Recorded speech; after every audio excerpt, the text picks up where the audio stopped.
what's up? How you guys doing? Welcome to Motorcycle Madhouse Biker News for this morning. We got a bunch of stories for you today. We have Al Capone's cars getting sold at auction. We also have some news about the Pagans and Harley-Davidson, but most of all, our favorite author is back. He's going to tell us the 15 things that a motorcycle club member has to abide by. Yes, Mr. Wizard's back with one of his deals from Hotcars.com. This guy cracks me up. He really does. He's had the Banditos one we covered and the Ghost Riders one that we covered. So yeah, it's pretty funny. This dude, he kind of like makes us laugh, man. He really does. Got some good news over on Motorcycle Madhouse Radio. Our weekly season episodes, starting with season 3, episode 14. We just got ourselves a new go-to license for radio. We're going to be playing independent artists, man. We're not going to concentrate on all the popular people, man. We're going to concentrate on the little guy. We're going to be playing songs over on the episodes now. In between segments, you'll be hearing some great ones. If you're an independent band, here's what you do to get on the program. Email an MP3 to info@InsaneThrottleBikerNews.com, and we'll get you on the show to showcase you over on the radio for the world to see. So let's start out our segment right now with Mr. Wizard. Here you go, Mr. Wizard's up. Aaron Pundier. Mr. Wizard. And this from Hotcars.com. Sorry if I got it wrong in the intro, but it is Hotcars.com. 15 motorcycle rules that club members have to follow. Life in a motorcycle club revolves around freedom and loyalty to its members. But failing to follow these 15 rules can result in dire consequences. You're explaining like crazy stuff to me. Indeed. Thought getting into a motorcycle club was easy as pie? If your ideal of being in a motorcycle club is based on the TV series Sons of Anarchy, you may be getting some wrong ideals about it all. There's a code of conduct that all motorcycle members need to follow, and deviations can lead to fines and eventual expulsion. Motorcycle club rivalries can get brilliantly violent. This freaking guy. Sometimes leading to SOA-style shootouts. It's not an easy life within the club either, with new members facing the wrath of older and more established members regularly. Let's go to the list. 15. Members have to play nice. While this may not be the rule for every club, many motorcycle clubs state their members need to show each other brotherhood and love. Of course, many motorcycle clubs also need newer members to show the utmost respect towards the founders and the veterans, so you better toe that line. Sorry to the Buffalo Soldiers in this one, man. I know you guys are an awesome organization, but hey, Mr. Wizard's the one that has you in there. 14. In one area, there can only be one. What is this, Highlander? According to the short list, there can only be one major motorcycle club in a state. This was probably the reason why the Banditos and Cossacks had a violent confrontation over Texas in 2015. The first major motorcycle club to wear the state name on their jacket's insignia has rights over that state. You got it? That's what Mr. Wizard says. Though may allow smaller clubs to survive at their discretion. That's the reason for the Waco shootout was, oh my God, Mr. Wizard. What are you doing to us out here? 13, there's a requisite number of riding miles per year. being a part of a motorcycle club's being on a motorcycle. A lot. Most clubs have a requisite number of ride miles per year for every member. If you don't ride that much, well, you're out of the club. If not that, then you may lose your ranking and privileges in the club as well. My God, Mr. Wizard, where are you getting all your information? 12. The motorcycle club is always priority number 1. Looks like he got the picture of the rebels out in Australia in this one. There is a serious commitment required if you want to be part of a motorcycle club. Just drop it in now and then won't do. You have to be there if the club requires your presence. They do offer ultimate brotherhood once you become a trusted member, though. So it's for you to decide what's most important in your life. 11. Blind loyalty is a demand. According to BBC, we got a source from you. Loyalty is not just expected, it is demanded. As a motorcycle club member, you have to think of the club in any and every decision you make.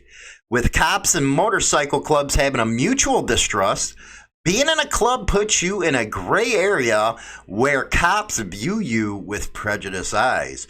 No. Don't say it's not true. No, Mr. Wizard. This freaking guy. 10. When the club calls for a meeting, 100% attendance is the norm. You may be at a pivotal point in your career or a personal relationship, but if the motorcycle club you are a part of calls for a meeting, you drop it all and go. The only excuse that may bail you out is sickness or death, jail time, and of course, unavoidable professional duties. Then again, if you miss one too many meetings, you are out. You guys got that who are looking for joining a motorcycle club? Listen to Mr. Wizard. 9. The meetings have a strict code of conduct. Uh-oh, they got the booze fighters in there. Looks like they got a bandito. Man. The meetings aren't just a drop by for a beer type of thing. They are conducted with further rules in place. A lot of the old timers of these clubs are ex-military. Man, did you get one thing right? And have a liking for codes of conduct for just about everything. When it comes to meetings, most motorcycle clubs follow Robert rules of fair play. 8. You may need to race to prove your mettle. You may need to race. You know, this might be for some sport clubs. I got to give them that, but sometimes as part of the initiation and to prove that you belong on a motorcycle clubs may command hopeful entrants to race. Oh, yeah. Some clubs include hazing as a rite of passage. Yeah, clubs tagged as more violent have a hazing ritual for its new recruits as well. This hazing could be violent in the form of beatings and shoving matches or be about drinking, forcing a rookie to drink. Basically, it's called prospecting, Mr. Wizard. Others may need members to commit violence. That's number 6. Number 5. At motorcycle clubs, the shit does hit the fan. Sometimes the hazing's not violence orientated at all, but can make many members balk at the eek factor of it all. Eek factor? What? Older and more venerated members often use bodily fluids and waste to soak a vest. A new member may then be asked to wear it and ride it until it dries. Boy, was that the old days you're talking about, Mr. Wizard. 4. Most motorcycle clubs are male only. Why in the hell do you got pictures of Abib's cousins and wives and all that stuff in this picture? If you ain't over on YouTube watching this, guys, over on MotorcycleMadhouseRadio.com, Spotify, iTunes, or whatever you're listening on, get over here and look at this. Most motorcycle clubs are white male only. Well, damn, I thought there was a white set, a black set, a mixed set. There's even gay sets, Leo sets. Oh my. Though exceptions are made for men of color, female riders are nearly never part of an elite motorcycle club. Well, he's got that right, but what you got a beeb up there for, Mr. Wizard? Oh, wait, you are a beeb. 3, the non-members are kept away from club business. Now, why the hell do you got a picture of Bacca on this? Are you crazy, man? MC members have friends and families other than their motorcycle clubs, but non-members are never privy. Yeah. 2, biker gear needs to be treated with reverence. Got pictures of outlaws, banditos. The biking gear you wear as part of your motorcycle club is your identity. Duh. 1, difficult as joining is, leaving is equally tough. If you're a part of an MC and want to part ways, leaving amicably is a tough nut to crack. Why? Just go in there, state your business, why you have to leave, maintain your friendships, and go on your way. What's so hard about that? My God, this is Mr. Wizard. No. Yeah, no way, man. Holy cow. This one, Mr. Wizard, Abib, whatever you want to call yourself, man, not cool at all, my man. Not cool at all. This is not a good list. Your other lists were a lot better. Anyway, let's go to Abib's cousin, because Harley-Davidson is in talks with Indian motorcycle manufacturer. This out of the Milwaukee Journal Sentinel, Rick Barrett out of Milwaukee. Seeking a bigger share of India, the world's largest motorcycle market, Harley-Davidson has reportedly been in talks with Hero MotoCorp, a manufacturer of small bikes and scooters based in India. Personally, I think you need to work on your home base before, I know you have to go global and stuff, but work on your home base, man. They've been working a lot on the bigger bikes. Yeah, they got, a couple that are coming out that are smaller CC and stuff, but if you see it's working in India, you see it's working overseas, and you know damn well there's a market here that's controlled by Honda and Suzuki, Yamaha, the cows, the 1200 and CC and under crowd. Why don't you work on that here? No, you're skipping all over the place. And it goes on to say, while the partnership doesn't appear imminent, Hero chairman Pawan Mujadal was quoted by the Times of India saying that if Harley wants it, the sooner it happens, it's good for everyone. Uh-oh, somebody has some money thinking going on. It would not be surprising that Harley-Davidson's the world's largest maker of heavyweight motorcycles would want to collaborate with Hero, one of the world's largest motorcycle manufacturers, to gain a better foothold in Asia. Harley has partnered with a Chinese manufacturer to build small bikes for China, and it opened an assembly plant in Thailand and to produce most of the company's motorcycles sold in the European Union, China, and Southeast Asia. So, Harley-Davidson is in talks with an India motorcycle manufacturer. Again, why the hell aren't you guys working on the smaller CCs here in the States? I just don't get it, man. Somebody tell me why not. You'd think they'd have better sales with the smaller CCs than the big bores, man. I don't know. I'll address that in afterwards. Pagan Motorcycle Club member pleads not guilty out of the Times, West Virginia. By God, West Virginia. All my family come from there. Great people down in West Virginia, hardworking coal miners. Woo! Pagan Motorcycle Club. This is by Aaron Heroin. The final of the 4 men indicted for the near-fatal assault of a Hells Angels Motorcycle Club member at BFS Foods last year in Whitehall pleaded not guilty to attempted murder at his formal arraignment Tuesday in Marion County Circuit Court. James Cody Biggie, 38, with the last known address, you know, you'd read the article yourself, who was indicted for conspiracy to commit a felony, 2 counts of attempted murder in the first degree, and 2 counts of malicious assault, appeared before Marion County Judge David R. James. He pleaded not guilty to all counts and waived the reading of his indictment. The judge put Biggie on the court calendar for a trial 9 a.m. April 15. Recently, 3 other men indicted on the same charges in the incident also entered a plea of not guilty at their formal arraignment. Eric Wildman, Biggie's attorney, said he will file a motion for bond reduction. Biggie is being held in the North Central Regional Jail on $1 million bond. You know, ain't that kind of excessive? You know, didn't the Constitution say something about you're granted bail that's not excessive or whatever the hell it is? I haven't read that lately in the Constitution. I got to get back to that. But that's kind of excessive, you know, and that's why people are always talking about a 2-tier justice system. Anyway, police described the melee as a fight between the Hells Angels and Pagans motorcycle clubs at 1:50 p.m. on August 3rd. There was a 911 report stated that there was a fight, stabbing in Fairmont between Hells Angels Club and Pagans Motorcycle Club, and that one of the Hells Angels members was being transported to Ruby Memorial Hospital. It'd be interesting if any of the victims testify at this trial.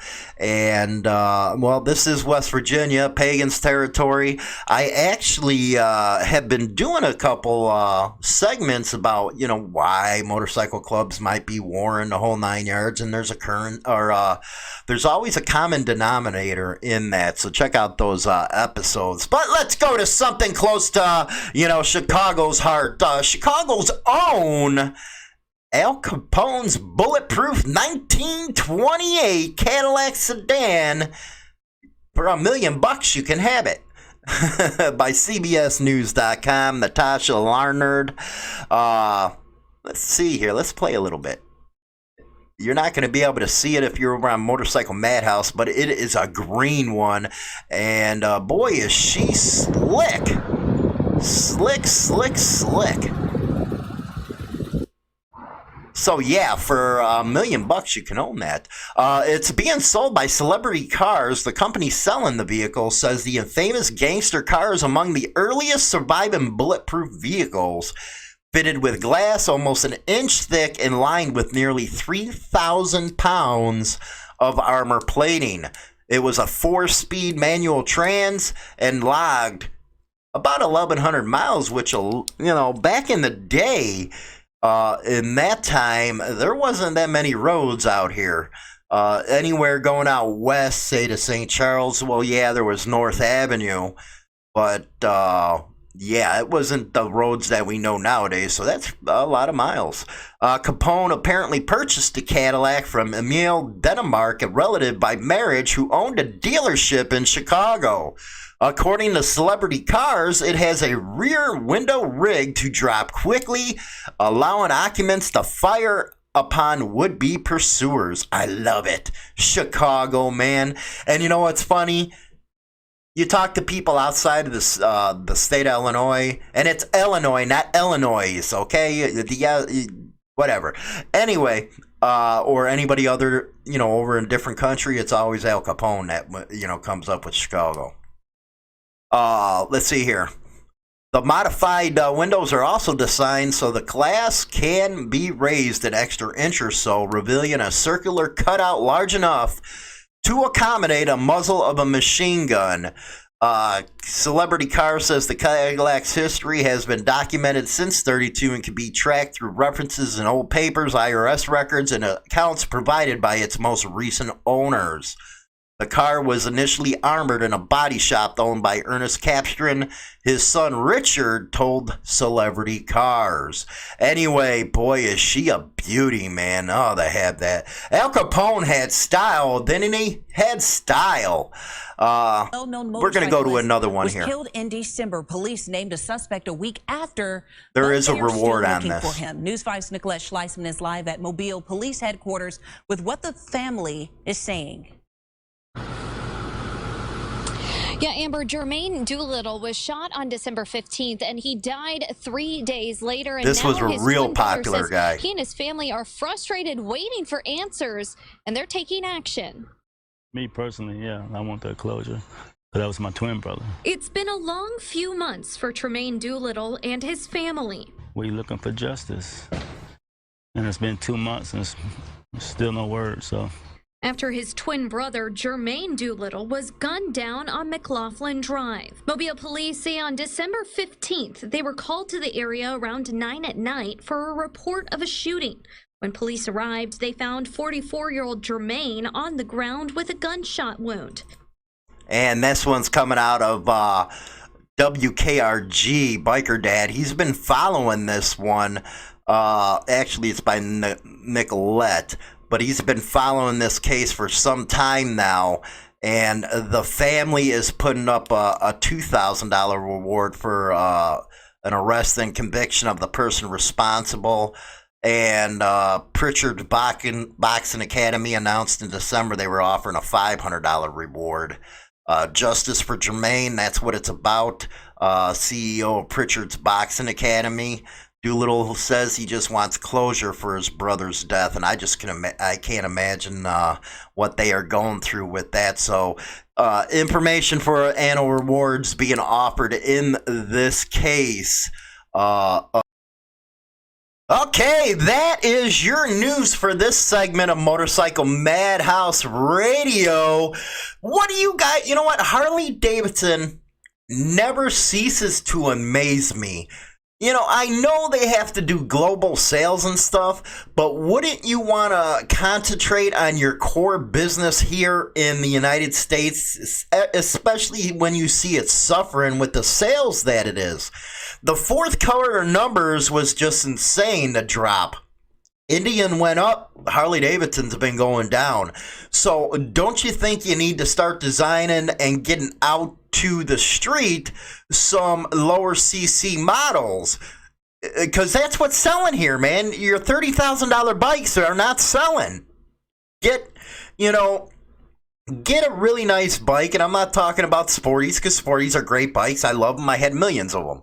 I love how anyway, I'm not going to get into my Sportster stories and how they ride inside and out and all that, but you need to get some models on the street, man. You guys really made a stupid decision getting rid of Buell. You really freaking did. Maybe bring something like that back again. Get, a nice sports bike out there that'll sell. Because, these younger generations are into that sport bike stuff. So get into something like that. Where the hell is your designers? Where you're thinking outside the box? Just saying, man. What did you guys think about Al Capone's freaking sale of $1 million? You better know how he is rolling around in his grave knowing that he don't got that $1 million, man. He's buried over there in Mount Carmel, Queen of Heaven.